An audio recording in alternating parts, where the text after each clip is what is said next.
verbs and the pronoun. Yeah. Guys, what is up? Welcome to another episode of Maximilian Must Know. Today we're taking a look at a classic. This one, Dolce Gabbana Pour Homme. There's going to be a few classics I touch on this channel in the coming months, and I'm definitely trying to get to some of the fragrances from my youth that I still have in my collection.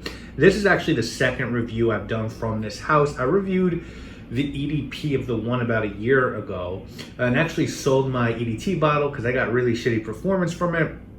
So right now the only D&G that I own is this guy, the one EDP and light blue Living Stromboli.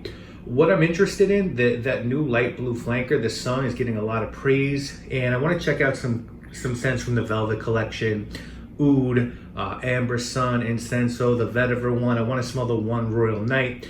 After that, there's not a lot from the house. I think that I need to see if I could ever get by man for a good price. I would love that. But if you want some backstory on the house, please check out the video that I did on the one EDP. But let's get into this one. So I got my vintage bottle of this. This is a 75 ml for $65 on eBay. And if you're looking for this one now, prices are around $100. I wouldn't recommend getting the newer versions. I'll talk about that later. But this version was released in '94, and it includes notes of lavender, tarragon, clary sage, lemon, bergamot, mandarin, orange, neroli, coriander, cinnamon, jasmine, pepper, violet, geranium, rose, sandalwood, amber, tonka, musk, cedar, coumarin, iris, and tobacco. I didn't get a box, unfortunately, and if I'm being honest, the sticker on mine is peeling, which is shitty, but it's got that made in Italy. See if I can focus on that. Yeah, on the bottom, and to me, that's the most important thing. I want that made in Italy version. Sprayer's not amazing, but it'll get the job done. And my bottle was basically full, and I haven't used too much of it. Definitely trying to preserve it because I know it might be difficult to get another one of these. And this is really a fragrance that I like. So a little bit of history with this one. When I went to Hofstra University. My freshman year was 1997, and up to that point, I had been wearing, Loda Essie, Hilfiger, Nautica, Polo, Fahrenheit. It's starting to get into Lamal, and not really Italian fragrances. And I started to become friends with one of my best friends that I met there, who I became my roommate my sophomore year, was fucking with this heavy. He was wearing Dolce Gabbana Pour Homme, and I loved it. And a lot of Italian dudes out there, Guidos, if you will, who I started really hanging out a lot in Long Island with guys out there, were wearing this. And just to be honest, I didn't want to, copy it. You know what I'm saying? Like, I was the dude from Manhattan and the Upper East Side, so I don't want to be on their wave. So I really didn't wear it that much out there, but I definitely got a bottle. You know what I'm saying? And I would wear it in the city, and it became something I really, really started to like. And so I fucked with it heavy, when I wasn't, when I eventually, after 2 years at Hofstra, I lived back in the city and commuted, and I started to really, always keep a bottle. And so this is probably, I probably had 4 or 5 bottles of this, but a few years back, actually a long while back, I realized that they smell different, and there were reforms of this. And I think there's 2. I think there's a made in UK version and a German version. They just aren't the same. We'll talk about that in a little bit, but what the vintage version of this guy is just a gorgeous, very complex aromatic fougere. It's soapy, it's clean, it's spicy. There's lavender here, there's tobacco. There's a lot of lemon and pepper in this scent. What I really love about this one is it smells just as good coming out of the shower, fresh white tea on a spring day, as it does going out at night. It's super versatile. It's one of the few soapy scents that I've smelled that has a whole lot of heft behind it. It's not one of these soapy scents that just disappears 1, 2, 3.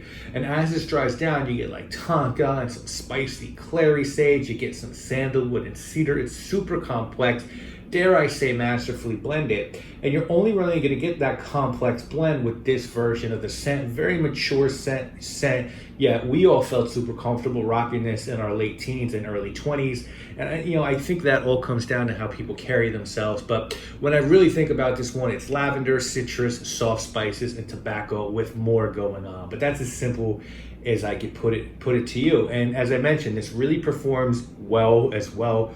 Really nice, nothing like extreme or beastly, but just a well-made designer scent that performs well. 8 hours or so, good projection, 3 or 4 sprays. Again, we always talk about that any fragrance can be worn by any sex. To me, this is a classic men's scent that can be worn all year round. Maybe a little bit too much for summer. One spray would probably be okay, and I think this is signature scent worthy. You can wear this to work, to school, on a date, casually dressed up. Really underrated in terms of excellent versatility. Probably not a gym scent, but literally good for any other occasion. Now, if you're looking for something similar, because you can't get your hands on this version, there are the 2 other versions. Just to keep it 100, those aren't for me. The Intenso, Dolce & Gabbana Pour Homme Intenso in like the black brown bottle is the closest thing to this for me, but it's still not quite the same. Now, Alexandria, the clone house, did a fragrance called La Dolce Vita, which supposedly very much improved on the performance of this, which for me isn't bad in the first place, but I haven't checked that one out, so I really can't tell you whether or not that can hold up to this, but I know that is out there. If someone were trying to talk you into going out and getting this one, I think they tell you that, hey, it's super versatile, it's well made, and it's a classic men's scent that's signature scent worthy.